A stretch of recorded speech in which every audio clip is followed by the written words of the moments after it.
Okay, don't misunderstand me. Usually I put a lot more effort into my intros than this, and I try to come up with something that's legitimately funny, but I just found out a day or so ago that the event quest started up in Monster Hunter, and in my infinite wisdom, I decided to put off the Gathering Hall quests until I had a decent set of armor from the solo adventures. So yeah, we're just kind of in panic mode as I try to multitask my way to victory on all the time limits this game has offered me.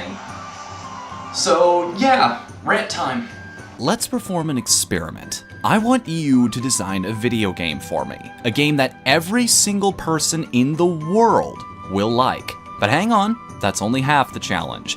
Everyone also has to like it for the exact same reasons. No deviation in opinion or interpretation allowed. Can't think of anything? Good, because what I just described is impossible. There's something you come to terms with very quickly in this industry. There is no silver bullet to game design. Contrary to popular corporate belief, there is no one universal approach that will always result in the exact same people walking away with the exact same reaction to anything you make. Sure, there are general theories you can apply that might put you in an advantage through their use, but depending on the idea and the message you're trying to communicate with it, even those might not necessarily help you. And I think this is the main problem with the opinion that game reviews need to be 100% unbiased and factual, because art, by its very nature, is subjective. You know what I can definitively tell is good or not?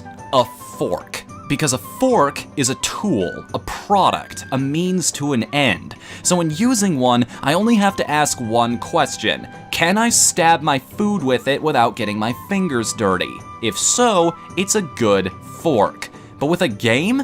Where do I even start with the questions that need to be asked? You may think, is the gameplay good, is a good starting point, but even that needs to be broken down into a multi-tiered checklist. What type of gameplay are we dealing with? Do the controls feel responsive? Are they supposed to feel responsive? Would their responsiveness actually add anything to the experience if it was better or worse? What's the emotion the game is trying to invoke in the player? How does it accomplish that? Did its method use all the options this medium offers, or did it fall short in that department somehow?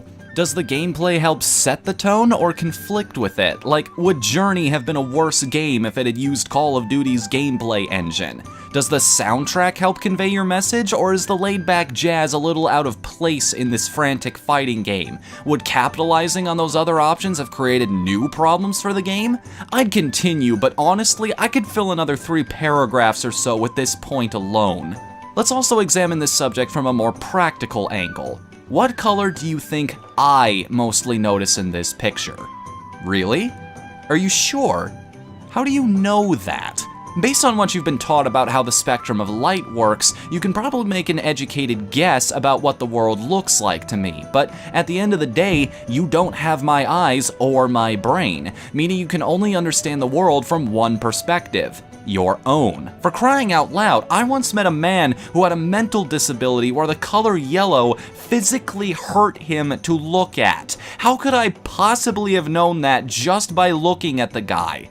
Let's be real here for a second. If we're being totally objective about this, the Mona Lisa isn't actually that pretty. She's a bit soft in places, which, whatever, some people are into that. That hairstyle leaves a bit to be desired, and seriously, dude, I can point you to a really great eyebrow tutorial on DeviantArt. Study up.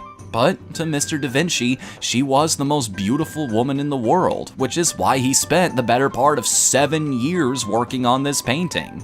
The point is, when it comes to video games, both the process of creation and reception are highly dependent on the individual. Now, take me, for example. I've heard a lot of people much smarter and more experienced than I make a lot of really good points, and I try to apply that newfound knowledge wherever I can. As such, I like to believe I have a fairly good understanding of what good game design looks like, but my opinion will always be made weaker by the fact that there are likely hundreds of aspects of the medium out there that I have yet to wrap my head around. And I'm okay with that. I find it exciting that I'm part of a field that demands I never stop learning. But what that means for you is that you cannot, and more importantly, should not expect a 100% objective review from me. And here's the real kicker. It's not my job to provide one either. You are the customer in this situation. Your money is your responsibility. Because of this, it falls on you to make an informed decision about how that money is best distributed in your life. And I'm gonna do my best to help you with that, don't get me wrong, but it's not like you don't have the tools to do this either. There are tons of different sources out there that will all give you tons of different perspectives on the same game, and by considering that broader viewpoint, you're far more likely to get a better idea of whether or not you'll like a game than if you had just leaned on one person's opinion. My work will never be the end-all be-all source for a game's information by the simple virtue that I'm not you. How am I supposed to know if you find the Mona Lisa attractive? I can't.